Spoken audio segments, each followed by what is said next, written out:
오늘 함께 나누실 하나님 말씀은 요한계시록 말씀 이렇게 보시겠습니다. 18장 1절에서 8절까지의 본 말씀 함께 다시 같이 교도하시기 바랍니다. 내 백성아 거기서 나오라라는 제목으로 주님 주신 말씀 함께 나누기 원합니다. 만약에 여러분의 자녀들이 이제 곧 부도가 날 그러한 지경에 있는 회사에 취업을 한다고 한다면 어떻게 하시겠습니까? 아마 그것을 말릴 것 같습니다. 왜냐하면 그것은 곧 망할 회사이기 때문에, 그 징조가 보이는 회사이기 때문입니다. 그것을 알고 그 회사에 취업한다는 것은 굉장한 위험을 담고 있는 것이죠. 제가 한국에 있을 때 신학대학을 하다가 군대를 갔습니다. 군대를 가서 군대 생활을 마치고 돌아왔는데 사회생활을 한 번도 해본 경험이 없고 군에서 장교생활을 했기 때문에 군에서 장교생활한 것이 소위 조그만 사회의 한 단면이었습니다. 그래서 앞으로 목회를 하려면 사회 경험도 좀 필요하지 않을까 그런 생각이 얼핏 들었습니다. 그래서 깊이 기도하지 않고 그런 생각이 얼핏 들어서 어떻게 길을 가다가 어느 한 큰 대기업 회사였는데 그 대기업에 들어가서 보니까 입사 지원서가 있더라고요. 그래서 그걸 하나 얻어가지고 왔습니다. 기도 없이 그냥 얻어가지고 온 거예요. 그래서 그런 경험 한번 해보면 좋지 않을까. 그날 밤에 그 입사 지원서를 이렇게 쓰기 시작했습니다. 뭐 대학을 나왔고요. 또 대학엔 전자공학을 했고 또 군대도 장교로 갔다 왔으니 뭐 입사하면은 될 거다. 이제 그런 마음을 갖고 있었죠. 그래서 입사 지원서를 쓰는데 거기 쭉 개인 정보로 쓴 다음에 마지막 두 장이 그동안 나의 살았던 이력을 쓰라는 겁니다. 어떻게 살았는가. 그때 제가 이렇게 그걸 쓰기 시작했습니다. 나는 이제 어느 고등학교를 나오면서 예수님을 언제 영접했고, 그래서 예수님을 열심히 믿다가 대학교에 가서 뭐 여러 가지 학교 캠퍼스에서 전도 활동도 하고, 선교단체 활동도 하고, 과에서 기독학생 모임을 만들어서 모임도 하고, 그리고 신학대학원을 갔고, 그리고 1학기 다니고서 군대를 가서 제대한 다음에 여기 지원하게 됐습니다. 가만히 쓰다 보니까요, 제가 이 회사를 왜 지원하고 있는지, 그 지원서가 무슨 교회에다가 나의 신앙 이력을 적는 것처럼 적고 있더라고요. 그때 하나님이 다 알려주셨어요. 아니다. 너의 갈 길은 이 길이 아니다. 그때 가슴을 딱 치면서 오는 그 말씀 때문에 제가 그 입사지원서 그 자리에 찢어버렸습니다. 밤에 거의 12시쯤 됐던 것 같아요. 내가 이걸 왜 적고 있나, 여기 지금. 그런데 그 회사에 가서 입사지원서를 봤는데요. 제가 충격적이었던 것은 그 회사 회장님의 사진이 이렇게 건물에 걸려있더라고요. 저는 깜짝 놀랐어요. 그 대기업 회장이 되면은 각 사무실이나 각 직원들이라는 데다 그 사진을 걸어놓나 보다. 참 특이하다. 북한도 아니고 참 이상하다. 그랬는데요. 그 회사가 어떻게 됐냐면 얼마 지나지 않아서 그 그룹은 망했습니다. 세계는 넓고 할 일은 많다. 뭐라는 책을 쓰면서 유명했던 한 큰 그룹이지 않았습니까? 그런데 망하더라고요. 제가 만약에 거기 들어갔었다면 얼마나 부끄러운 인생이 됐을까. 그런 생각을 하게 됐습니다. 자, 어떻게 보면요. 사람들은 이 땅을 살면서 우리의 한 치 앞을 못 보고 살아가는 때가 너무 많다는 것을 발견하게 됩니다. 한 치 앞을 못 보고 살아가요. 사람들은 이 땅에서 얻는 것이 만족스럽고 이 땅에서 얻는 것이 가장 큰 행복이다 생각하고 그 땅에 모든 걸 투자를 합니다. 그래서 어떤 분들은 은퇴를 하고서 은퇴한 모든 것을 이 투자성 그런 회사 같은데 CD라는 이런 데 투자를 했다가 회사가 망하면서 뻔을 잃어버린 사람도 있지 않습니까? 한순간도 앞을 알 수 없는 그런 인생 속에 살아가고 있다는 것이죠. 그런데 놀라운 것은 오늘 하나님께서는요. 저희를 향해서 어떤 말씀을 주냐면 우리는 한 치 앞을 모르는 인생을 살고 있지 않다고 말하고 있습니다. 이것이 분명한 사실입니다. 왜 한 치 앞을 모르지 않냐면 주님이 알려주시기 때문이라고 말씀하고 있습니다. 우리가 요한계시록 말씀을 쭉 살펴봤는데요. 요한계시록 말씀의 이제 종말 부분에 가고 있습니다. 이제 6째, 7째 인과 7째 나팔과 7째 대접이 다 쏟아지고 그 쏟아지는 과정 속에 하나님이 왜 이러한 심판을 행하시는가는 가장 중요한 하나님의 그 말씀, 그 중심의 내용들이 17장과 18장에 걸쳐 나오고 있습니다. 그 하나님이 심판하시는 내용 가운데 특별히 17장은 음녀와 짐승의 불화로 인해서 악의 자멸적 파괴라고 했죠. 악은 스스로가 파멸합니다. 악은 이 세상을 향해서 세상을 장악하고 세상을 정복하고 세상의 왕노릇 하는 것 같지만 그러나 그 악들은 결국은 스스로가 파괴되게 됐어요. 그래서 스스로 파멸해가는 것입니다. 세상은 그렇습니다. 인간들은 이 땅을 좀 더 잘 살아보고 좀 더 편하게 살아보고 좀 더 행복하게 살아보고 좀 더 좋은 문명을 만들고 좀 더 편안한 삶을 살자. 좀 더 오래 사는 삶을 살자. 건강의 문제, 또 여러 가지 정보 시스템의 문제, 더 여러 가지 사람들이 편리를 위한 그런 세상 좋은 세상으로 가는 것처럼 보이지만 그게 다 속이는 겁니다. 사람들은 속이는 거예요. 세상이 점점 좋아지는 것 같은 속에서 사람들은 이 세상에 안주하려는 마음을 자꾸 심어놓습니다. 이 세상이 좋으니, 이 세상이 편하니, 이 세상에서 뭔가를 할 만하니, 이 세상에서 안주하라. 자꾸 세상에서 안주하게끔 자꾸 속이는 자가 누구냐? 바로 악한 영, 사단이라고 했죠. 사단은 속이는 자입니다. 인류를 속여왔습니다. 그래서 세상에서 높아져라, 세상에서 성공해라, 세상에서 대단한 사람 되라, 세상에서 잘 되라. 그래서 오늘날 교회의 문제가 뭐라고 그랬습니까? 오늘날 교회의 문제는 그런 속는 영에 의해서 사람들이 세상을 살면서 너무나 많이 속아왔어요, 그동안. 속다 보니까 세상에서 잘 되면 신앙으로 성공한 것처럼 생각을 합니다. 그게 오늘날 기독교의 가장 심각한 병이라는 거예요. 그래서 한국 교회가, 이민교회, 한국교회 마찬가지겠죠. 한국 교회가 왜 심각한 병에 걸려 들을 수밖에 없냐면 세상 속에서 성공하면 신앙으로 성공했다는 이 성공 등식이 성립이 되어 있어요. 어느 순간부터. 그래서 사람들의 간증 속에는 이렇게 믿음 생활하고 하나님한테 간구하고 부르짖고 기도했더니 세상에서 이렇게 무엇을 얻고 세상에서 성공을 했고 세상에서 높아졌고 세상에서 자리를 잡았고 세상에서 남들 보기에 자랑할 만한 존재가 됐더라. 그러니 하나님께 영광이요라고 하면서 소위 간증의 내용이 세상에서 잘 된 것을 간증하기 시작했다는 겁니다. 그래서 오늘날 미국에 있는 미국 교회들도 텍사스에 있는 미국에서 가장 큰 교회죠. 긍정의 힘이라는 책으로 유명해진 그 목사님의 설교 내용을 보면 결국 예수를 믿는 사람들은 전부 세상에서 성공할 수밖에 없고 세상에 잘 될 수밖에 없다라는 이론으로 갑니다. 이것이 타락된 복음입니다.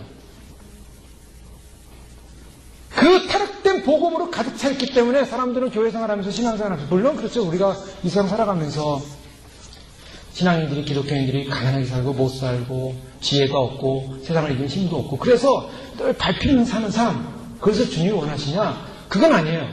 우리가 창세기 말씀 보면 분명히 세상을 정복하고 다스리라 그랬습니다. 그러나 세상은 정복하고 다스리고 우리가 하나님의 의와 하나님의 뜻을 실현하는 삶의 현장일 뿐이지 그것이 목표가 아니라는 것입니다. 그러나 어느 날 어느 순간부터 동전의 양면처럼 아주 어려운 것이지만 그게 목표가 되어버렸어요. 그게 바알이고 그게 만모니즘이고 그게 우상입니다. 그래서 하나님은 하나님을 높여야 할 인생이 어느 날 순간부터 세상이 우상이 되어버렸어요. 세상이 높아졌어요. 하나님 앞에서 예배를 드리지만 세상 나가면은 세상의 목표를 향하여, 세상의 돈을 향하여, 세상의 자랑을 향하여, 세상의 성공을 향하여 사람들은 목숨을 걸더라는 거예요. 목숨을 걸어야 할 것은 세상이 아닙니다. 목숨을 걸어야 할 것은 바로 우리의 영혼의 문제입니다. 목숨을 걸어야 할 것은 우리가 영원히 주님 나라에 살 것에 목숨을 걸어야 합니다.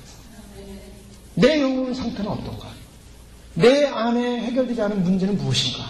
주님은 거기에 관심이 있지 세상에서 얼마나 성공했냐, 세상에서 얼마나 높은 위치를 차지했냐, 세상에서 얼마나 많은 부를 누렸냐를 주님은 보시지 않습니다. 여러분 한국에 요즘 오 목사님이라는 분이 오셔서 집회를 하시면서 한국의 앞으로의 인류에 대해서 예언을 하셨다는데요. 그 말씀을 가만히 들어보십시오. 한국이 IT 강국에 대해서 참 하나님께 영광을 돌린다. 한국이 참 삼성을 통해서 세계적인 그 전자제품을 주도하는 나라가 돼서 참 영광을 돌립니다. 한국이 현대가 참 자동차를 잘 만드는데 영광을 참 돌리고 있다. 한국이 남들은 다 힘들고 세계가 경제가 어렵고 어려운데 한국은 계획적으로 성장률 7%, 8%를 바라보면서 성장하고 있으니 참에게 영광을 돌리고 있노라 라고 말씀하지 않았다는 것입니다. 하늘에서 오는 메시지는 세상 얘기가 하나도 없어요.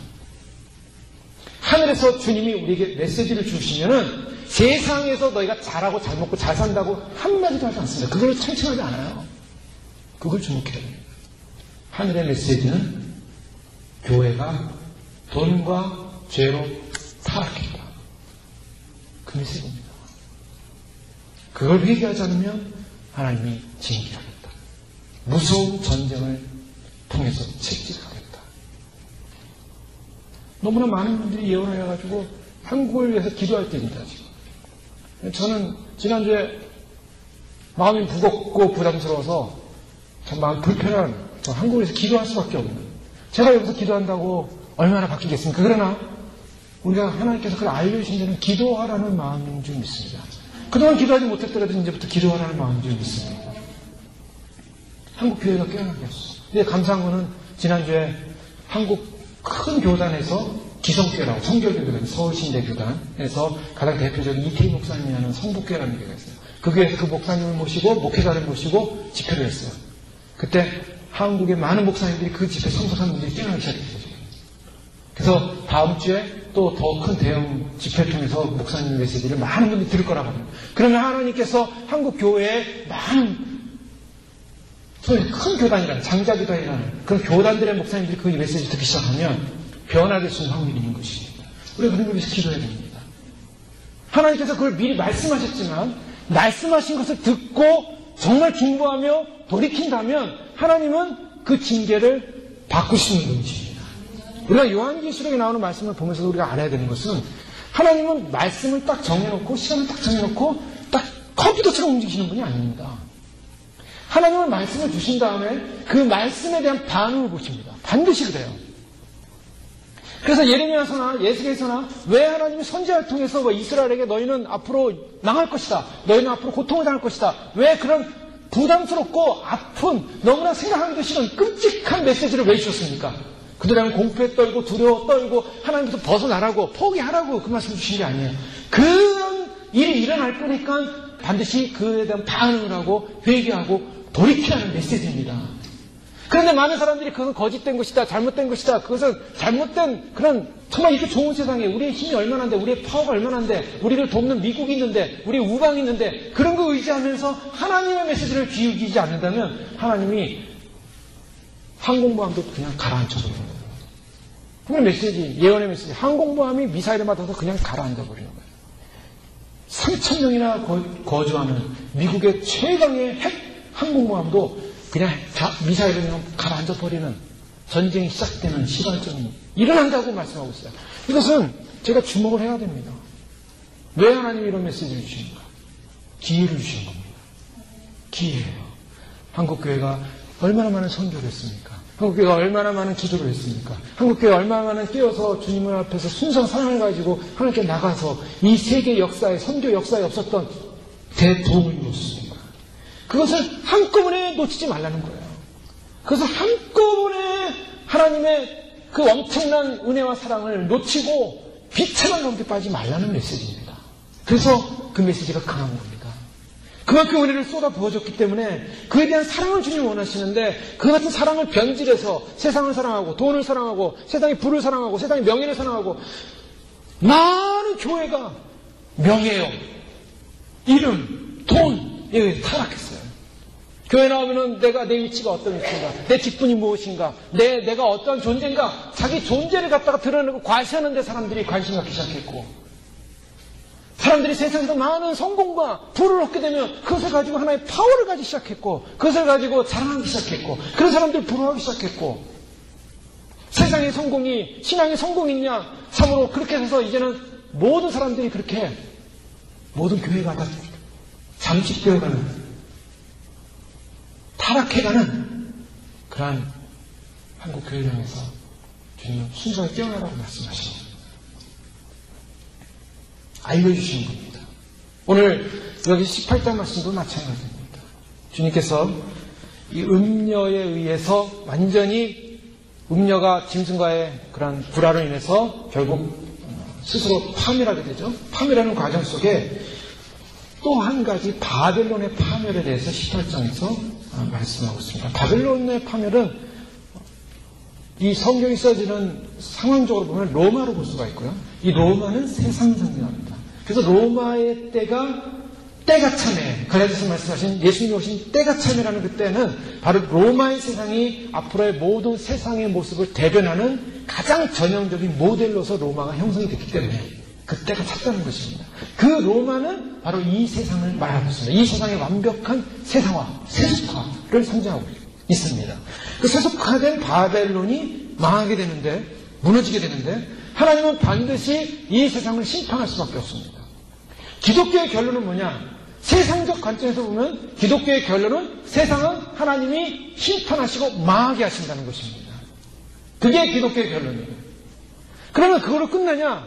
세상은 망하기 때문에 끝나냐? 아닙니다. 우리 성도에서는 분명한 것은 세상은 망하지만 예수 그리스도를 통한 예수 그리스도의 새로운 하나님의 완벽한 메시아 나라가 새롭게 시작되는 시점이 바로 세상이 망하는 시점입니다. 그래서 예수님의 재림은 무엇과 연관되어 있냐면 예수님의 재림은 구원과 심판이 병행하는 것을 예수님의 재림이라고 하는 것입니다. 믿는 자에게는 구원의 날이지만 이 세상을 향해서는 완전한 심판이 시작되는 날인 것입니다. 예수님이 우리를 부르실 때 그 부르심은 우리를 구원하시는 구원의 부르심입니다. 그러나 세상을 향해서는 하나님의 마지막 징계와 심판이 시작되는 바로 그 사건입니다. 하나님은 한국을 축복해 주셔가지고 우리가 한국에 얼마나 많은 교회들이 하나님 이 나라를 축복해 주시고 제사장 나라가 되게 이렇게 됐습니다. 실제로 하나님 그렇게 해주셨어요. 그래서 미국 다음으로 전 세계 복음을 제일 많이 전하고 있고 또 성당도 많이 파송하고 있고 물질적인 힘이 파워가 셉니다. 그 한국 교회를 축복하시는데 문제는 뭐냐면 그런 축복의 개념 속에 무엇이 들어있냐면 세상으로부터의 성공과 세상으로부터의 부가 결국 신앙의 헌신을 통한 하나의 모습으로 드러나는 과정을 통해서 변질되기 시작했다는 거예요. 그 변질되는 것이 뭐냐?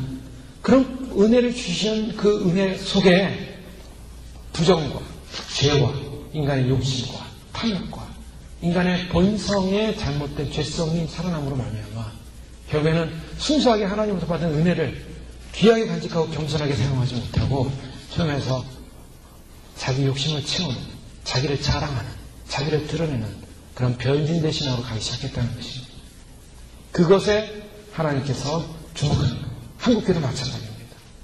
하나님께서 한국교회를 축복하셨는데 그 축복이 결국 하나님께 영광을 위한 축복이었다라고 시작을 했는데 결론적으로 인간의 탐욕과 죄로 말미암아 변질돼 갔다는 거예요. 그 변질된 것을 지금 주님이 지적하시는 거예요. 그래서 에베소 교회 향하여 첫사랑을 회복하고 돌아오라. 너희는 사람과 같은 죽은 교회다. 너희는 부자라고 얘기하고 있지만 실제로 너희는 벌거벗은 자다.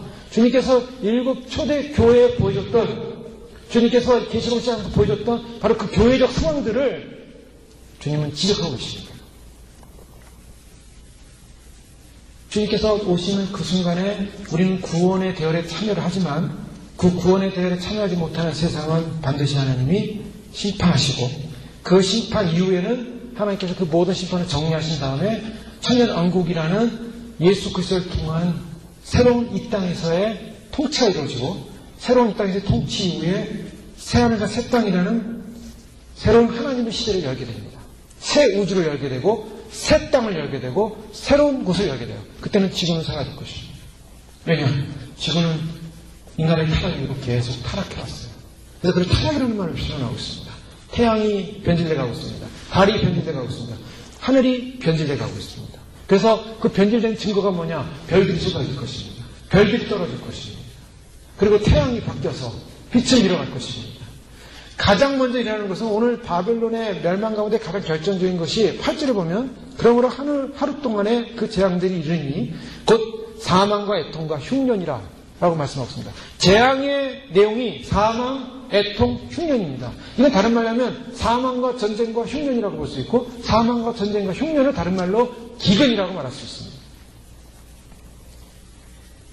하나님께서 이 땅을 심판하시는 심판의 내용의 시작은 어디서부터 시작되냐면 기근으로부터 시작합니다. 이미 기근이 시작됐습니다. 전 세계 물 부족 행동이 일어나고 있어요. 지금 전 세계적으로 있는 강들이 다 말라가고 있습니다. 지금 중앙아시아 쪽, 또 이 남미 쪽, 또 세계 곳곳에서 물 부족 현상으로 인해서 기근이 일어나기 시작했습니다. 이거 전체적으로 일어나는 거예요. 식량 부족, 기근. 이미 오래전부터 일어났지만 이것이 극심하게 시작이 되고 있어요. 올해 들어부터 큰 그런 기근의 현상들이 너무나 많은 증거들이 나타나고 있습니다. 자, 기근을 통해서 나타나는 현상이 뭐냐면 전쟁입니다. 반드시 전쟁이 나게 돼 있어요. 이 전쟁은 우리가 막을 수도 없고 사실은 막을 수도 없고 하나님의 마지막 심판을 아무도 막을 수가 없습니다. 하나님은 심판 주세요. 심판의 왕이십니다. 예수 그리스도는 심판의 왕으로 다시 오십니다. 그 심판의 왕이 심판하시는 거예요. 그는 인간이 못 막아요. 그 못 막지만 어느 시점 어느 때 어떻게 일어나냐 말씀드렸죠? 이 심판에 참여하는 사람이 심판에 들어가서 심판을 받는 존재냐 아니면 그 심판 때 구원을 받는 존재냐 이것이 인류에게 남은 숙제입니다. 이제. 저희들에게 남은 숙제예요. 주님은 심판하십니다. 근데 그 심판이 유보되느냐 빨리 이루어지냐 또 심판의 방법이 바뀌느냐는 바로 그 심판 앞에 선 믿음의 사람들의 태도에 달려있는 것이에요. 오늘 바벨론 멸망을 통해서 이제 말씀을 하기 시작하는데요. 하늘에서 천사가 나타나는데 천사가 하늘에서 내려오는 것을 보니 큰 권세를 가졌는데 그의 영광으로 땅이 환해지더라. 천사가 메시지를 가지고 오고 이 천사는 어떤 천사냐면 하나님의 뜻을 행하는, 실행하는 천사인데 여러분 저희가 천사들을 좀 많이 보게 되는데요. 요한계시록만큼 천사가 많이 나오는 곳이 없어요. 그 천사들의 역할을 잘 볼 수 있는 곳이 없어요. 이것보다 더한 곳은 없습니다. 천사들이 심판을 실행하고 천사들이 메시지를 전하고 천사들이 도움을 주고 천사들이 움직여요. 그렇지 않습니까? 주님은 성령님께서 우리 안에 계시고 성령님께서 일곱 영으로 하나님의 보좌 앞에서 계시지만은 모든 곳에 충족하여 계시는 분이시지만은 그러나 하나님의 뜻을 행하는 분은 천사예요. 천사가 메시지를 전합니다. 이 천사가 큰 권세를 가지고 나타나는데 큰 영광으로 환해졌는데 힘센 음성으로 외칩니다. 얼마나 큰 권세냐면 그 목소리에서 벌써 알 수 있어요. 힘센 음성이 외쳐지는데 무엇을 외치냐면 바벨론의 멸망을 심판을 선포하는 메시지입니다. 무너졌도다 무너졌도다 큰 성 바벨론이요 귀신의 처소와 각종 더러운 영에 모이는 곳과 각종 더럽고 가증한 새에 모이는 곳이 되었도다. 이 바벨론은 세상을 상징합니다. 세상 중에서도 큰 성을 말하고 있습니다. 큰 성. 많은 사람들이 선교를 할 때 선교의 방향을 도시 선교에 현대 선교를 많이 두기 시작했어요. 바울의 선교 전략은 시골로 외지로 가는 것이 아니라 도시로 갔습니다. 그래서 도시에 가서 복음을 전하고 영향을 주고 도시를 가면서 복음 전하지 않습니까? 그래서 이 도시 선교, 하비 콕스라는 유명한 하버드 신학자의 도시 선교라는 것이 선교학에 영향을 줘서 많은 선교사님들이 이제는 선교의 방향을 도시 선교 쪽으로 바꿨습니다. 오늘 많은 분들이 선교지에 가서도 마찬가지입니다. 도시에 가서 거기는 현지인들을 양육하고 돌보고 그들하고 자치적인 선교를 할 수 있도록 양육하는 일을 하고 있지 않습니까?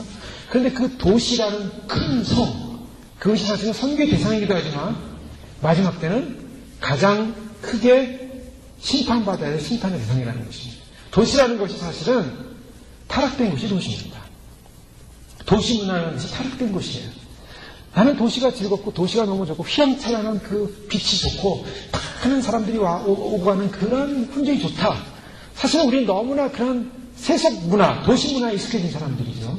도시 문화에 익숙해졌기 때문에 그것이 너무나 친근하게 느낄지 모르겠지만 그 안에는 죄가 있습니다.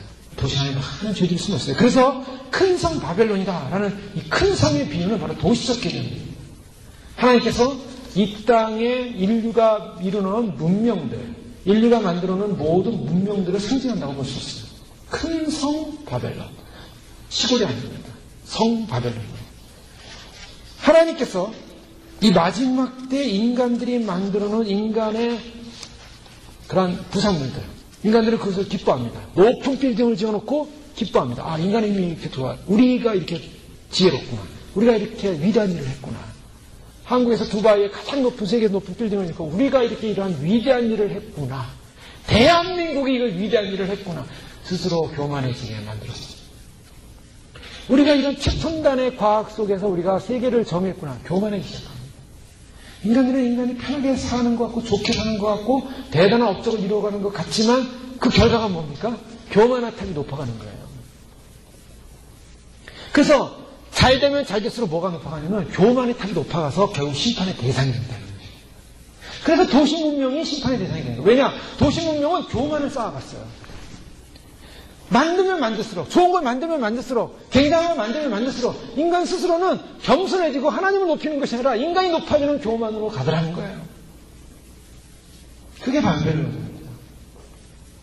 그 바벨론의 사람들이 모여서 막 북적북적 좋아했는데 하나님의 심판의 때가 되니까 귀신의 처소와 각종 더러운 영이 모이는 곳과 각종 더럽고 가증한 세력이 모이는 곳이 없더라. 거기에 거룩하고 좋은 게 하나도 없더라는 거예요. 사실 바벨론을 속으로 딱 들여다보니까 여러분 도시 안에 거대한 빌딩 밑에 거지들이 있고 홈리스들이 있고 냄새나는 곳이 있고 저 라스베가스의 그 화려한 밑에는 그 밑에 지하 물이 흐르는 곳에는 거기서 돈을 다 탕진한 사람들이 침대 하나 갖다 놓고 거기서 먹고 자고 사는 아주 그냥 비참한 인생 사는 사람들이 있다고 하지 않습니까? 겉으로 보기는 멋있어 보이지만 속을 딱 보니까 귀신의 처소, 각종 더러운 영 그런 것이 모이고 더럽고 가증한 새가 모이는 곳 그것은 바벨론의 심판을 드러내는 것이 아니라 말로 바벨론이 그런 모습을 하고 있었던 거예요. 그 안에 탐욕과 욕심과 교만과 죄로 가득 찼던 그런 세상의 더러운 귀신의 처소. 귀신의 처소입니다. 귀신들도 처소가 있어요. 그렇잖아요. 걸어서 귀신 들린 사람이 막 괴로워할 때 예수님과 하니까 귀신들은 나를 제발 무적에게 놓지 말아봐요. 무적인 처소거든요. 귀신이 갇히는 감옥 아닙니까? 죄짓대로 들어가잖아요. 귀신들도 처소가 있어요. 가장 귀신들이 많은 처소가 어디겠습니까? 바벨론이에요. 큰 성이에요. 도시예요. 주님은 이 세상의 물질 문명이 겉으로 보기엔 화려해 보이지만 그 안에 숨겨지는 온갖 더럽고 추악한 인간의 교만과 욕심과 죄로 말미암아 귀신의 처소가 된 바로 그것을 주님은 제거하셔야 됩니다. 암흑을 제거하셔야 됩니다. 어둠을 제거하셔야 됩니다. 죄를 깨끗하게 해서 제거하셔야 되는 것입니다. 왜요? 3절에 그 이유가 나와 있죠. 그 음행의 진노의 포도주로 인하여 만국이 무너졌으며 또 땅의 왕들이 그로도 음행하였으며 땅의 상고들도 그 사치의 세력을 인하여 치부하였도다. 자, 바벨론의 멸망이 더러움이 없어져야 되는데 그 더러움이 왜 더러움인가? 그 귀신의 주소가 왜 그랬는가? 가장 결정적인 이유를 음행이라고 말하고 있습니다. 음행은 두 가지로 있습니다. 영적인 음행과 육적인 음행으로 나눠볼 수가 있겠죠. 그러나 오늘 본문에서는 영적인 음행의 의미가 강합니다. 성경에서는 음행이라고 얘기할 때 두 가지 다 포함하지만 특별히 계시적, 묵시적 상황에서는 영적인 개념이 들어가 있습니다. 그래서 예레미야나 또 이스라엘의 타락을 논할 때 음행에 관한 얘기를 많이 하죠. 호세아가 결혼했는데 아내가 자꾸 도망을 갑니다. 그래서 도망간 아내를 데려오면 또 도망가고 무엇을 말합니까? 이스라엘이 자꾸 하나님을 떠나는 관계를 얘기하고 있어요. 음행의 관계를 상징적으로 보여주고 있습니다. 오늘 이 음행의 진노의 포도주라는 것은 하나님을 버리고 세상을 좋아하고 세상을 추구하고 세상을 사랑하는 사람들이 음행한 사람이라고 말하고 있습니다. 마지막 때 정절을 지켜야 한다 그랬는데 이 정절이 뭔가? 예수 그리스도의 신부는 정절을 지킨 사람들이라고 말하고 있습니다. 정절을 지키는 사람들이 신부입니다. 휴거 백성입니다. 그 휴거 백성이고 신부는 정절을 지키는데 어디로부터 정절이냐? 세상의 자랑과 세상에 취하는 것과 세상을 추구하는 것으로부터 분리되는 걸 말하고 있습니다. 그게 2차적인 겁니다. 내가 예수님을 믿고 주님을 따르고 주님 오심을 기다리면서도 세상이 너무 좋고 세상을 자꾸 마음이나 발길이 움직인다면 그걸 끊어야 되는 거예요. 그리고 주님께로 마음을 완전히 쏟아내야 됩니다. 주님께로 마음을 완전히 모아야만 합니다. 그것이 바로 정절이라는 겁니다. 음행의 진노의 포도주로 인하여 음행이라는 이 말은 세상 바벨론 속에 살면서 너무 세상에 취해 있다 보니까 하나님을 인정하지 않고 하나님을 높이지 않고 하나님을 사랑하지 않더라는 겁니다. 그래서 그것은 음행의 진노의 포도주로 인해서 만국이 무너지는데 어떤 사람들이 무너집니까? 땅의 왕들 더불어 음행하였으며 땅의 상고들도. 왕들이 하는 일이 뭡니까? 세상에서 나라를 높이는 거고 나라를 부강하게 하는 거고 나라를 세우는 일이죠. 그래서 하나님의 뜻과 하나님의 의와 상관이 없습니다. 자기 나라 입꼬리를 살고 있어요. 나라를 부강하기 위해서. 그래서 세상 속에 깊이 들어가 있는 사람들 왕들이죠. 이 왕들이 세상에 그러한 세속적 신과 연합되어 있다라는 것 정치 자체가 그렇습니다. 또 18장에서 이 큰 성 바벨론의 이 바벨론 상징, 큰 성이라는 상징은 상업을 말하고 있어요. 17장에서는 정치적이고 종교적인 음녀와 짐승의 관계를 표현하고 있다면 18장의 바벨론은 상업입니다. 마지막 무너질 대상이 무엇인가? 인간을 부하게 만들었고 치부했던 바로 상업의 문제예요. 자, 이게 우리가 세상을 바라보는 관점입니다. 여러분, 비즈니스 자체가 우리 인생의 목적이 될 수가 없다는 겁니다. 왜냐? 세상을 살아가는 하나님께 주신 도구일 뿐이에요. 그건 도구일 뿐이지 그것 자체가 목적이 됐을 때는 그것이 우상이고 음행하는 것입니다. 그것을 하나님께서 이 땅을 살아가면서 하나님의 영광을 위해서 내가 살아가기 위해서 하나님께서 맡기신 일들. 예수님도 이 땅에 오셔서 목수의 아들로서 공생에 시작하기 전에 집안일을 하셨을 거 아닙니까? 그러나 예수님의 본질적인 목은 목수가 예수님의 목적이 아니었어요. 베드로를 부를 때 갈릴리 바다에서 고기를 잡던 베드로를 부르지만 그 고기를 잡는 베드로에게 계속 고기를 잡으라고 하시면서 말씀하지 않고 사람을 하는 어부가 되게 하겠다. 고기 잡는 것 자체를 부인하지는 않으셨어요. 그 고기 잡는 사람을 데려다가 하나님 목적에 사용하기 시작했습니다. 우리가 이 땅을 살면서 사는 모든 삶의 그런 현장들, 상업들, 이것은 하나님의 영광을 위한 도구로 전환이 되어야 되는 것을 말씀하고 있는데 그것이 목적이 됐을 때 그 상업 자체는 무엇입니까? 우상이고 그 상업 자체는 음행을 하는 도구가 된다는 것입니다. 그 사람들이 마지막 때 심판을 받을 때 마지막 때 현상은 뭐냐? 상업 자체가 목적이 된 인생들이에요. 상업 자체가 목적이 됐고 돈을 버는 일이 목적이 됐고 세상 먹고 사는 일이 목적이 됐고 더 나아가서 이 치부하였다라는 이 말 속에 사치의 세력이라는 말이 나옵니다. 자, 중요한 것은 뭐냐면 왜 상업을 하는가? 치부하기 위해서, 부를 얻기 위해서입니다. 자, 부를 얻은 다음에 그 다음에 뭐 하고 싶으십니까? 하나님의 영광을 위하여? 많은 분들이 사실 하나님의 영광을 위하여 그 일을 하죠. 그러나 더 많은 사람들이, 더 대부분의 사람들이 부를 얻은 다음에 뭐 합니까? 사치하기 시작합니다. 사람들이 그래요. 돈 많이 가지면 그 다음부터 뭐 하고 싶습니까? 사람들이 하고 싶은 게 첫째가 자동차 갖고 싶대요. 보통 사람들의 그 의견. 두 번째가 집을 바꾸고. 그 다음에 뭘 바꿉니까? 그 다음에 가정을 파탄해서 다른 사람 만나고 싶어 한다는 거예요. 인간의 속성입니다. 부를 얻게 되면 뭐 합니까? 그 다음부터 하고 싶은 마음이 사치하는 거예요. 왜 로또에 당첨된 사람들이 왜 망합니까? 왜 통계적으로 다 망한다? 갑자기 부를 얻으니까 사치하기 시작하는 거예요. 안 하던 짓을 하기 시작하는 거예요. 안 하던 행동을 하기 시작합니다. 그러면서 그 부를 막 누리기 시작하는 거예요. 사치하고 싶은 거예요. 결국 뭐냐? 이 세상의 영은 뭐냐? 이 세상의 영은 이 땅에서 잘 되고 성공하고 부를 얻어서 그 다음에 하는 것은 누리라는 것입니다. 사치하라는 것입니다. 즐기라는 것입니다. 그동안 하지 못한 거 다 하라는 것입니다. 남들이 했던 거, 부러웠던 거 너도 다 누려보라는 것입니다. 그게 사치의 마음이에요. 그러니까 그런 영에 사로잡혀서 그런 마음에 사로잡혀서 이 시대의 사람들이 살고 있기 때문에 이 시대가 심판의 대상이 됐다라는 것입니다. 이걸 우리는 분명히 알아야 됩니다. 오늘날 학생들에게는 철학이 없어요. 오늘날 젊은이들에게 철학이 없어요. 오늘날 대학에서도 철학이 없습니다. 인생은 무엇인가? 사람은 무엇으로 사는가? 뭐 이런 질문 하잖아요. 인생이 뭐냐? 돈 많은 게 최고다. 사람은 무엇으로 사느냐? 돈만 있으면 모든 것이 해결됩니다. 네, 언젠가부터 그렇게 됐어요. 그래서 요즘은 대학에도 과에도요, 이 이문계열에, 어문계열에 철학과 같은 게 없어지고 가고 있습니다. 네, 인생이 가장 인간답게 사는 도덕적 인간으로 사는 삶의 모습이 사라지고, 이제는 세상으로부터 돈 많이 벌고, 세상에 성공하고, 부를 가지고, 권력 가지면 최고인 거예요. 그래서 무슨 과가 제일 좋습니까? 돈 많이 버는 과. 제가 이 미국 신문, 한인 신문을 보면서 가끔 놀라는 것은 어느 전공을 해야 대학을 졸업하고 가장 연봉이 높은가? 연봉 순위 나와요.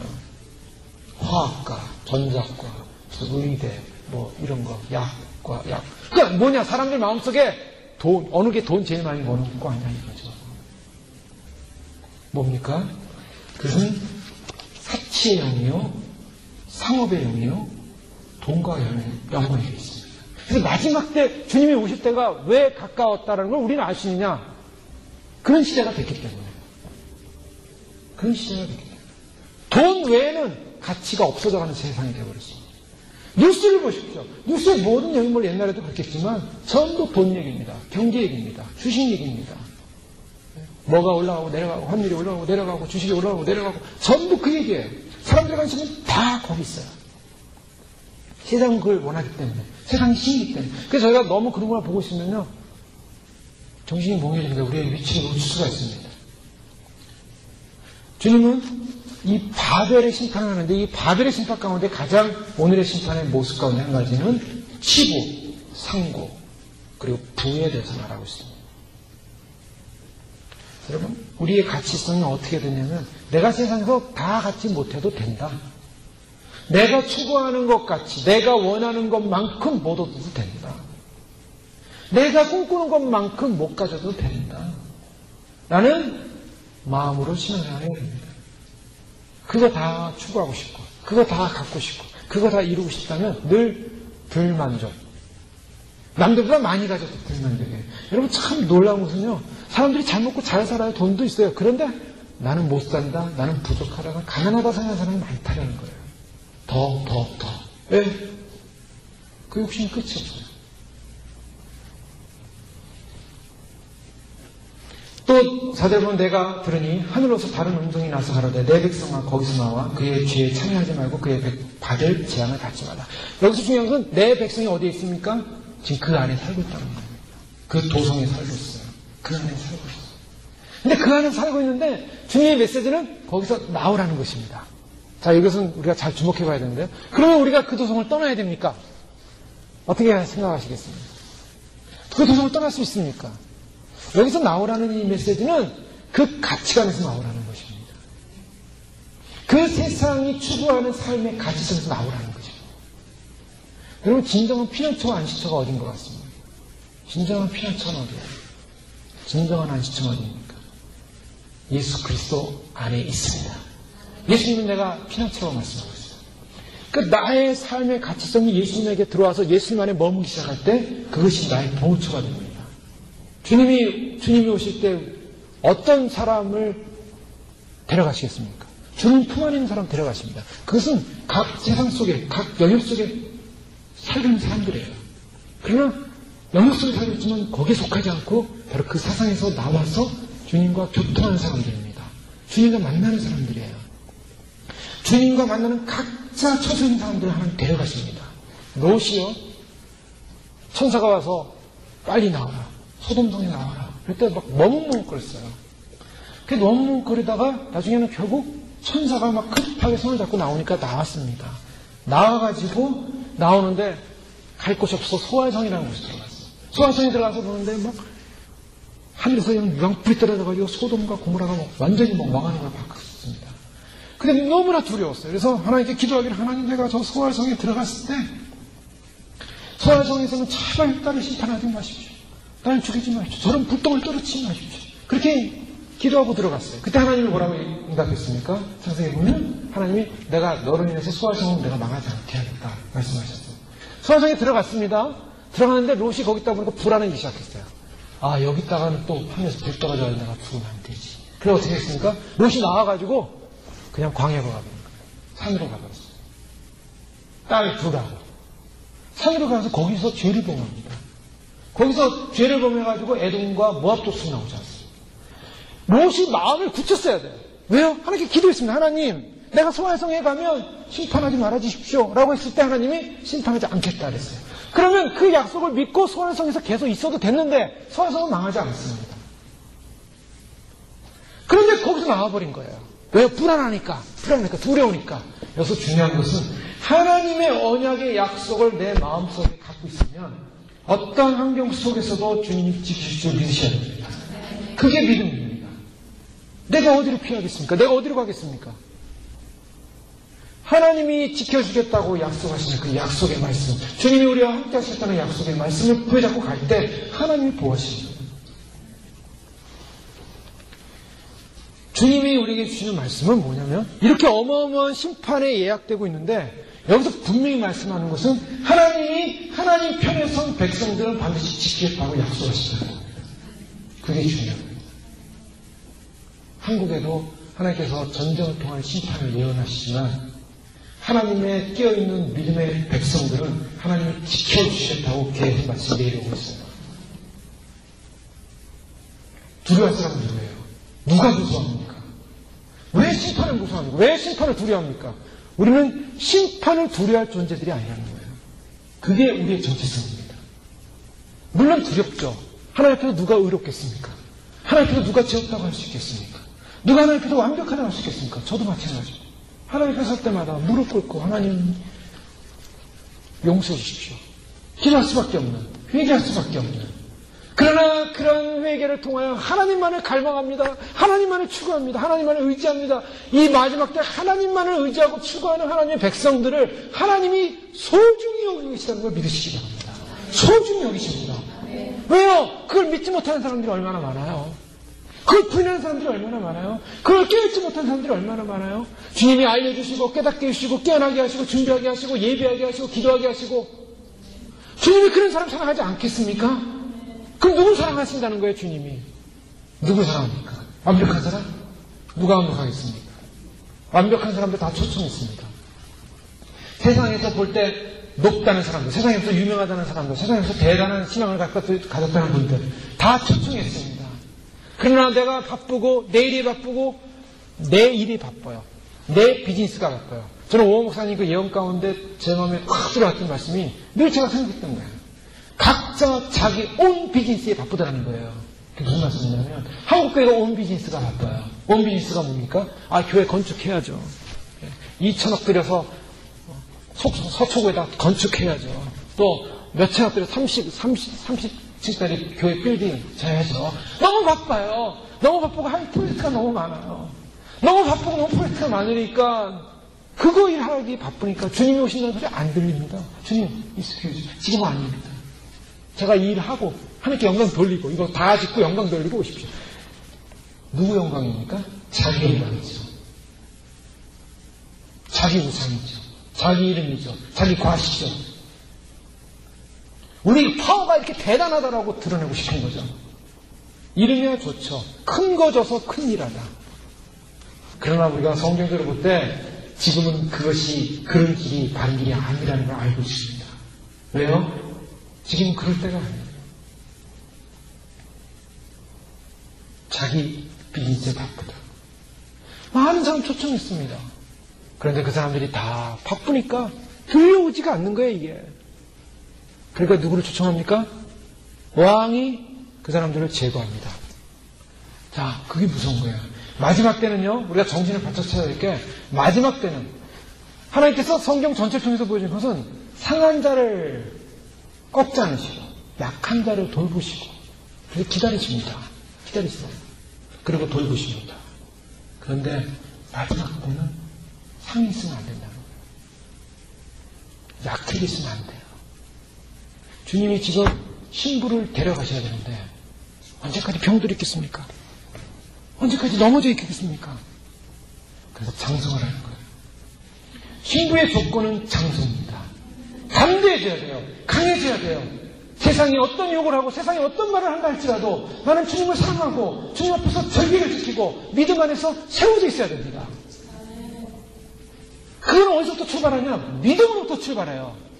주님이 나와 함께 한다는 믿음, 주님이 오신다는 믿음, 주님이 곧 오셔서 우리를 데려간다는 믿음으로서 출발을 합니다.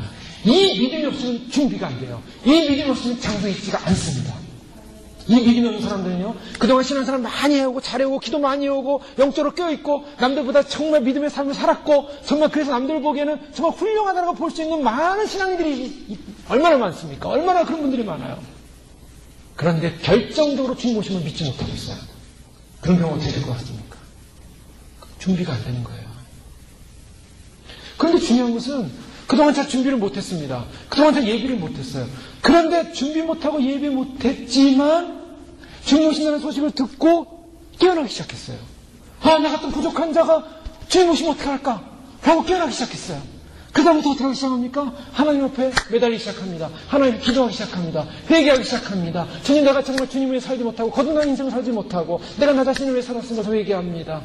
주님, 정말 나는 아무것도 한 것도 없습니다. 대단한 일 한 것도 없습니다. 기도한 것도 없습니다. 봉사한 것도 없습니다. 대단한 업적도 없습니다.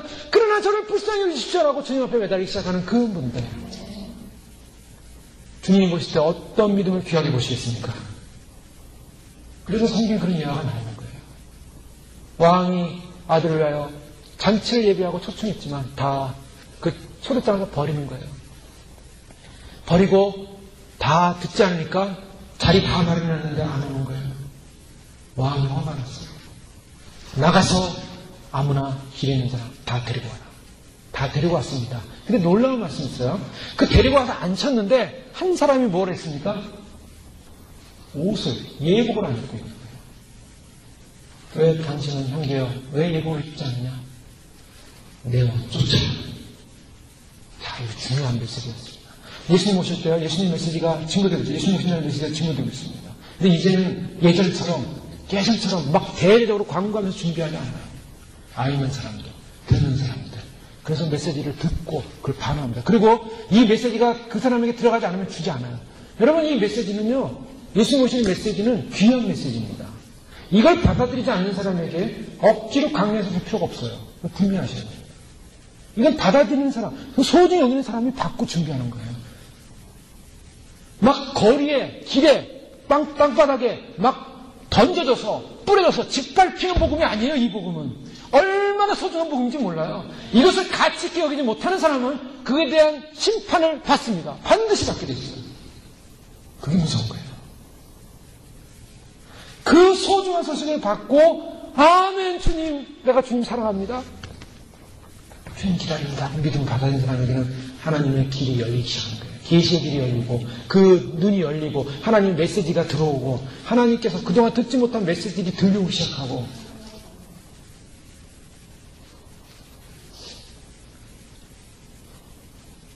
지금은 저희가 그런 깨어있는 영적으로 깨어있는 그런 믿음의 백성들이 하나님의 심판이 시작될 때 반드시 주님에 의해서 보호를 받고 택함을 받습니다. 자, 그 시점은 우리가 정확하게 어떻게 나타날지는 잘 모릅니다. 그러나 분명한 것은 반드시 이 땅 가운데 우리가 눈으로 목도하는 상황 가운데 기근과 전쟁과 또 여러 가지 질병과 세상의 그런 자연적인 그런 무너짐과 또 세상의 경제적인 무너짐과 이 모든 것을 눈으로 보면서 적그리스도가 출현하는 바로 그런 시점에 와 있는 모든 상황들, 적그리스도가 출현한다는 것은 이 땅에 666이라는 소위 지금 알려진 그 포지티브 아이디, 베리칩이 사람들 몸속에 들어가면서 이제 모든 사람들에게 제도화하고 그것이 강제화 비슷한 모습으로 사람들 사이에서 이제 그거 없이는 살 수 없는 정도의 분위기로 가는 그 모든 것을 볼 시점에 휴거가 일어날 것으로 보고 있는 것입니다. 왜요? 왜 그런가? 적그리스도가 나타나는 시점은 예수님이 공중에 재림하시고 지상에 있는 모든 성령님과 교회, 믿음의 성도들, 천명매들이 휴거됐을 때 적그리스도가 장악을 하는 것입니다. 적그리스도의 시대가 오는 거예요. 그 주님이 하나님이 마지막 심판의 도구로 잠정도록 허락하는 것입니다. 그 잠정도의 허락을 통해서 수많은 이 땅에 남는 깨어있지 못했던 성도들이 거기서 믿음을 지켜야 돼요. 신앙을 지켜야 돼요. 거기에 피난처가 필요해요. 우리의 소망은 주님 오실 때 휴거를 소망하시기 바랍니다. 왜 소망해야 되냐? 주님, 저는 휴거될 자격이 없어요. 저는 부족해요.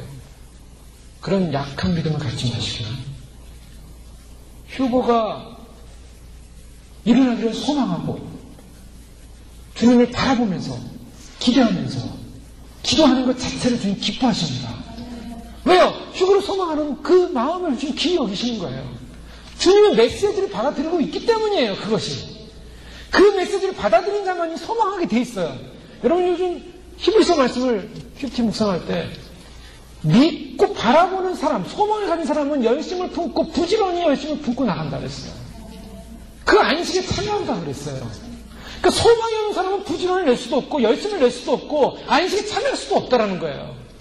믿으면 주님이 오신다는 걸 믿게 되면 주님 그렇습니다. 부족합니다. 그러나 주님 그날을 소망하며 그날의 주의 얼굴 뵙기를 원합니다. 주님은요 부족하더라도 그 사람에게 의의 예복을 입히고 데려가신다고 그랬어요. 부족하더라도. 그래서 마지막 때는 그렇게 중요한 겁니다. 마지막 때가 되게 중요한 거예요. 그동안 신앙생활 다 해왔어도 마지막을 주님의 그 영광스러운 메시지를 믿지 못하기 때문에 결국 남게 된다면 얼마나 불행한 사람이 되겠어요. 그 믿음, 그동안 해왔던 그 모든 믿음의 결론을 결국 환난기에서 순교를 통해서 이겨나가야 돼요. 순교하는 백성은 영이 깨끗한 백성이요. 영이 어린 분들로 알려져 있어요. 왜요? 장성하여 휴거되지 못했기 때문이에요. 신앙생활을 아무리 오래 하고 많이 했어도 영이 어린 사람이 있습니다. 물론 영은 깨끗해요. 하나님 앞에 깨끗하게 살아셨습니다. 영은 깨끗하지만 어린 사람이 있어요. 왜 어리냐? 어리기 때문에 장성한 예수님의 신랑의 재림을 믿지 못한 거예요. 믿음이 어리기 때문에. 영이 어리기 때문에. 근데 영이 어린 사람이 예수님 오심을 믿었어요.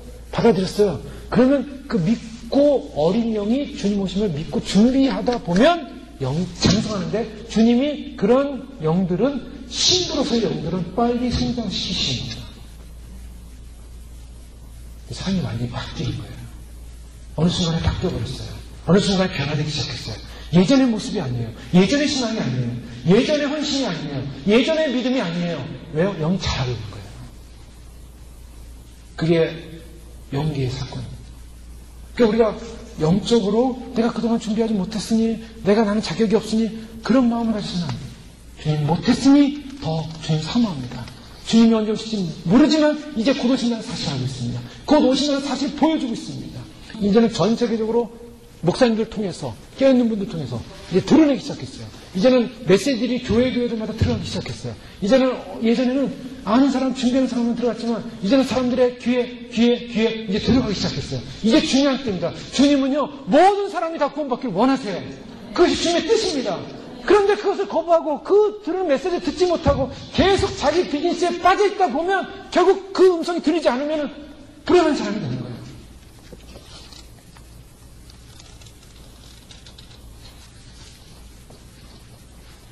세상의 지혜를, 세상의 지식을 쫓아가다가 결국 바벨론과 함께 망하는 인생이 돼서는 안 되고 우리는 하나님의 말씀이 있는 것, 하나님이 계신 것.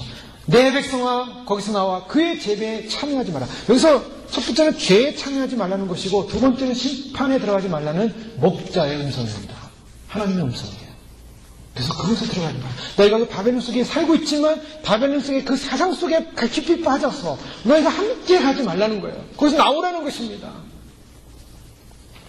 자, 이유가 무엇입니까? 5절에 그전은 하늘에 사무쳤으면 하나님은 그의 불의한 일을 기억하시냐. 하나님이 기억하시면 심판이 시작되는 것입니다. 하나님이 보셨습니다. 사무쳤습니다. 기억하십니다. 그래서 6절에 보면 뭐라고 말씀합니까? 그가 준 그대로 그에게 주고 그의 행위대로 갑절을 갚아주고 그의 섰던 자리도 갑절이나 섰고 그에게 주라. 이 무슨 말씀이냐면 결국 갑절을 갚아주라는 이 말씀은 완전한 심판을 상징하고 있습니다. 완전성, 완전한 심판을 상징하고 있는데요. 이 완전한 심판의 모습을 주님은 재판장으로 선언하시는 것입니다. 재판장의 선언은 뭐냐? 원고는 누구냐면 그동안 이들의 음행에서 고통을 하고 피를 흘렸던 믿음의 사람들이에요. 성도들이에요. 성도들이 세상을 살면서 얼마나 무시를 당하고 핍박을 당하고 세상 사람도 조롱을 당하고 세상 사람들이 볼 때 바보라는 소리를 들어가면서 주님을 사모했던 그 정절했던 믿음, 바로 그 믿음을 지켰던 그 분들이 바로 원고예요. 그 피곤한 누구가? 바로 그 믿음의 사람들을 핍박했던 바벨론 세력. 재판장이신 하나님께서 선고하십니다. 그대로 그에게 주라. 그가 한 그대로 주라. 그리고 그 행위대로 주되 갑절을 갚아주라. 자, 여기서 하나님의 심판의 의로움이 여기 나타납니다. 하나님의 심판의 의로움이라는 것은 바로 행위대로 갚아준다는 것입니다. 그것이 하나님의 은혜입니다. 하나님이 심판할 때 하나님이 기쁘고 즐거워서 막 춤을 추며 심판하시는 건 아니에요, 사실. 하나님의 마음은 심판을 행하면서도 아프시다는 말씀하고 있습니다. 왜 아프신가? 하나님은 그 모든 백성이, 온 인류가 자신은 하나님께 와서 하나님 앞에 속해야 될 백성이라는 사실을 알고 있었습니다. 근데 빼앗겼어요. 사단에게 빼앗기고 인류 스스로가, 인간 스스로가 하나님을 거절하고 배반하고 떠나갔습니다. 사단에게 속해서, 죄악에 속해서, 음력에 속해서 그 음력의 꾀임에 빠지고 사단의 꾀임에 빠지고 그래서 거기서 헤매는 인생들, 그들에게 메시지를 주고 돌아오라고 성도를 통해서 하나님의 메시지를 통해서 알려주고, 심지어는 아들, 독생자 예수님을 보내서까지도 알려줬건만 돌아오지 못하고 있기 때문에 그 심판은 사실 의로운 심판이지만 아픈 심판입니다. 그렇지만 심판을 당하는, 심판에 받는 사람들은 어떻게 되냐? 받는 존재는 어떻게 되냐? 자신은 심판을 받으면서까지 하나님이 원하시는 것은 하나님이 심판하시면 의롭습니다. 하나님께 영광 돌리고 원하시는 거예요. 그런데 세상은 어떻습니까? 7절에 보니까 그가 어떻게 자기를 영화롭게 하며 사치하였는지 그만큼 고통과 고난과 애통으로 갚아주라. 그가 마음을 말하기를 나는 여호와로 앉은 자요 과부가 아니라 결탄코 애통을 당하지 아니하리라. 세상 사람들이 자기를 영화롭게 했다고 했습니다. 우리가 상당히 분명해야 되는 것은 인간 누구도, 세상 누구도 자기를 영화롭게 하는 것은 우상이요 하나님 앞에 심판의 대상이 된다는 것입니다. 여기에 피조물의 가치성도 있습니다. 우리는 하나님의 피조물입니다. 우리는 하나님의 형상입니다. 우리가 하나님이 아니에요. 우리는 철저하게 하나님이 하나님의 모양으로 만든 하나님의 자녀요. 하나님의 피조물일 뿐입니다. 그래서 모든 영광은 하나님께 돌려야 되는 것입니다. 인간에게 주어졌던 모든 축복과 모든 하나님 주시는 은총들을 하나님께 영광을 돌려야 한다는 것입니다. 나의 지식도, 나의 찬양도, 나의 태도남도 다 하나님께 영광을 돌려야 한다는 것입니다. 근데 문제는 이 세상 사람들은 자기에게 영광을 돌렸다는 거예요. 자기에게. 내가. 자기에게. 자기를 영화롭게 하였으며 사치하였더니 그만큼 고통과 고난으로 돌려주라. 모든 영광, 하나님께 돌려야 할 영광을 자기가 빼앗았어. 자, 그 심판이라는 것이에요. 이 세상의 가치관, 세상에서의 가치관, 그것으로부터 나오라는 것입니다. 예레미야서나 또 이사야서나 모든 곳에서 심판전에 반드시 주님 말씀하신 게 그거예요. 예레미야 50장 8절에는 너희는 바벨론 가운데서 도망하라. 갈대아 사람의 땅에서 나오라. 양떼 앞서가는 염소같이 하라. 빨리 나오라는 것입니다.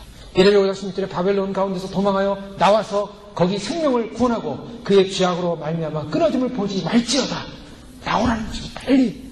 예레미야 51장 45절에도 나의 백성아 너희는 그 중에서 나와 각기 여호와의 진노를 피하라. 주님이 알려주십니다.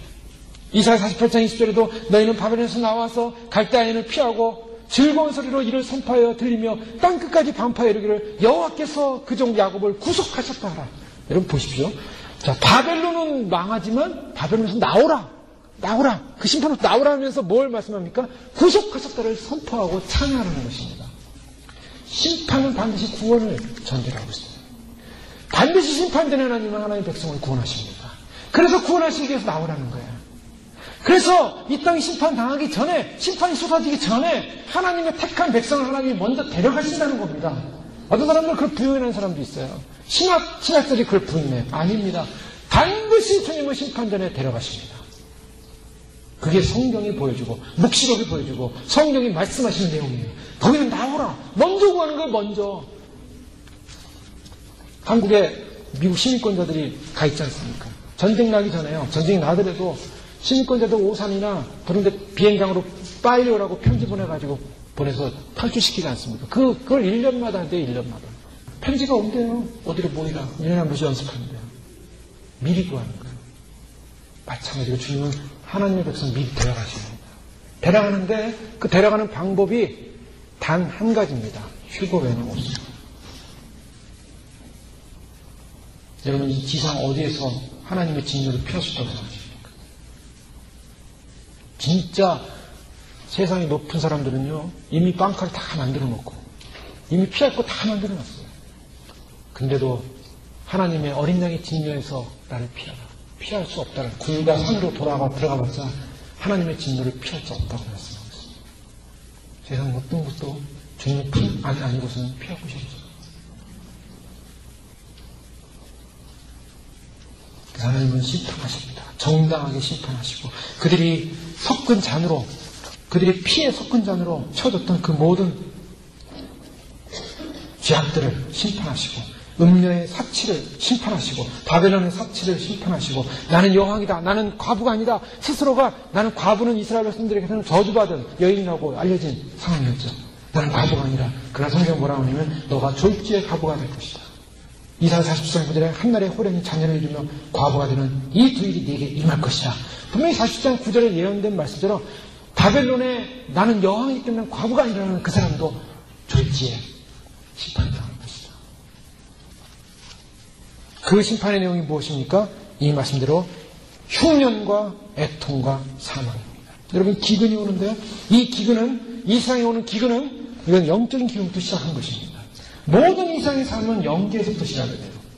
영계에서 이루어진 것이 육계에서 이루어지는데 이 땅에 기근이 오는 것이 바로 이 땅의 모든 재난의 시작이고 모든 재난이 거기서부터 출발하게 되어 있습니다. 이제 기근으로 인해서 먹고 사는 문제에서 전쟁이 날 수밖에 없어요. 왜 북한이 저 난립니까? 왜 세계 역사의 마지막에 북한이 저렇게 등장하고 있습니까? 지금 가장 두 축이 등장하고 있죠? 이스라엘과 이란, 북한입니다. 어디서 전쟁이 먼저 터질지 모르겠어요. 그러나 우리는 대한민국에서 기도할 수밖에 없죠. 그런데 왜 북한이 저럽니까? 이유는 단 한 가지예요. 기근입니다. 그들이 먹고 살지 못하고 가난하고 굶주리고 헐벗기 때문에 그것이 지금 바닥에 와 있어요. 마지막 발악을 하고 있는 거예요. 이 마지막 발악 속에 정말 그들이 이 기근 문제가 해결되지 못하면 사실 그들은 전쟁을 할 수밖에 없어요. 하나님께서 하나님 이 기근으로 인한 전쟁, 북한의 전쟁은 세계 전쟁과 연관이 될 수가 있어요. 마지막 때 전쟁은 이제 일어나는 전쟁은요 세계 전쟁과 연관이 돼요. 어디서 일어나요? 세계 전쟁과 연관. 다 이제 걸리게 돼 있어요. 이란 문제, 러시아와 연관돼 있고 지금 러시아가 갑자기 중국이 갑자기 군사를 훈련하면서 왜 갑자기 이름도 없었던 러시아가 막 등장하기 시작합니다. 세계 전쟁과 연관이 있기 때문에 지금 그 길로 가고 있는 거죠. 우리는 지금 눈앞에 와 있습니다. 하늘의 시간은 다 되었습니다. 하늘의 시간은 다 됐어. 문제는 우리가 그 시간, 남은 시간 어떻게 준비하느냐. 바로 주님은 그것을 원하십니다. 거기서 나와 그들이 받을 재앙을 받지 마라. 죄에 참여하지 마라. 구원의 대안을 반드시 주님의 구속을 찬양하고 선포하고 증거하고 남은 삶을 승리하시길 주의 이름으로 축원합니다. 기도하겠습니다. 말씀 듣고 함께 기도하실 때 주님 그렇습니다. 부족하지만 우리를 기억하시고 사랑하시는 주님, 주님의 사랑을 믿습니다. 확인합니다. 뒤로 물러가지 않게 하시고 반드시 이 세상 속에 있지 않게 하시고 제자에서 나와 주님의 그 놀라운 구속과 영광을 찬양하고 또한 주님의 심판이 어렵다는 것을 증거할 수 있는 삶으로 예비되어 축복하여 주시옵소서. 기도하겠습니다. 할렐루야. 아버지 하나님 감사합니다. 주님께서 은혜를 부어주셔서 아버지 땅 가운데 저희가 살게 하시고 정말 예비되어지고 준비되어지게 하시고 하나님 앞에서 우리가 부족한 것이 많지만 하나님 예비되고 준비될 수가 있다면 하나님 그 나라를 예비할 수가 있다면 하나님 그 나라를 준비할 수가 있다면 아버지 하나님 오늘도 예비되어지게 준비되어지게 할렐루야 스마라스라는 여호와 하나님 한 놀라운 능력 가운데 임하여 주셔서 아버지 하나님 참으로 예비하게 하시고 준비하게 하시고 아버지 이 땅에 당할 바벨론의 심판 이 땅에서 당할 아버지 하나님 모든 인생의 고통들 아버지 하나님이여 참으로 심판이 임하지만 그 심판을 유도해달라고 그 심판을 아버지 하나님이여 불쌍히 해달라고 주여 참으로 한국교회가 아버지 하나님 참으로 주님 심판 가운데 빠지지 말아달라고 깨어나게 하시고 준비하게 하시고 아버지 진정으로 회개하게 하시고 아버지 하나님 진정으로 아버지 하나님 참으로 주님 가운데 세상을 바라보고 돈을 바라보고 물질을 바라보고 아버지 하나님 자기 영광을 바라보며 아버지 하나님 참으로 저 앞에 영적으로 깨우지 못했던 모든 죄를 회개하오니 아버지 하나님 용서해 주시고 아버지 하나님 거룩함과 정결함을 있게 하여 주시고 아버지 하나님 참으로 우리가 구원받은 존재라는 사실을 다시 한번 확인하게 하시고 하나님의 놀라운 사랑과 능력 앞에 온전히 변화되어서 아버지 영광과 아버지 나라를 위해서 예비되어지는 거룩한 인생 되어지게 하여 주시고 할렐루야 나스마라리아 사라 여호와 하나님 사라스마라 아버지 하나님 우리 안에 모든 허물가들을 용서해 주셔서 하나님의 거룩한 영광과 거룩한 임재와 하나님의 거룩한 통치와 하나님의 거룩한 나라와 아버지 하나님 주의 다시 오신 것 아버지 하나님 소중히 여기며 기히 여기며 아버지 하나님이여 참으로 받아들이며 하나님의 예비하며 아버지 하나님 주님의 오심을 준비하며 아버지 하나님 영적으로 예비하며 주의 말씀과 진리 안에 참으로 껴있는 믿음의 삶으로 승리하는 귀한 믿음의 것을 내릴 수 있도록 축복하여 주시고 하나님의 하나님 주의 놀라운 능력 가운데 아버지 하나님 땅 가운데 다시 구원하시게 다시 오시는 주님의 약속을 믿고 아버지 하나님 예수님의 약속을 믿고 예수님의 약속을 믿으며 구원의 약속을 믿으며 주여 아버지 하나님이여 참으로 두려워하지 말게 하시고 아버지 하나님 주의 약속을 믿고 함께하며 나가며 아버지 하나님 주의 약속을 믿으며 끝까지 나가며 아버지 승리케 하여 주옵소서. 오늘 순간에 다시 오신 주님을 찬양합니다. 할렐루야 할렐루야. 주님이여 불쌍히 여겨 주시옵소서. 주님께서 참으로 의로우신 분이기에 의로운 심판을 하실 수밖에 없음을 찬양합니다. 할렐루야. 주님의 심판의 때가 옴을 바라보면서 주님 구속받아야 될 주의 백성이 구속받게 하여 주시고 돌아야 할 백성들이 돌아오게 하여 주시고 참으로 깨어나야 할 백성들이 깨어나게 하여 주시고 한국교회를 향하여 저희를 향하여 남은 시간을 주님 예비하라고 깨어나서 준비하라고 그 바벨론에 빠져서 심판당하지 말라고 말씀하시는 주의 음성을 듣게 하여 주시옵소서. 그래서 그 증성대로 거기서 나와서 주님 구원받게 하시고 진정한 거듭남과 진정한 회개를 통하여 거듭과 정결을 이루어 주의 신부로서 예비될 수 있도록 영광스러운 날 참으로 주의 신부로서 주의 나라 안에 온전히 다 드림받는 은혜를 더하여 주시옵소서. 예수님의 이름으로 감사하며 기도 올려옵나이다. 아멘.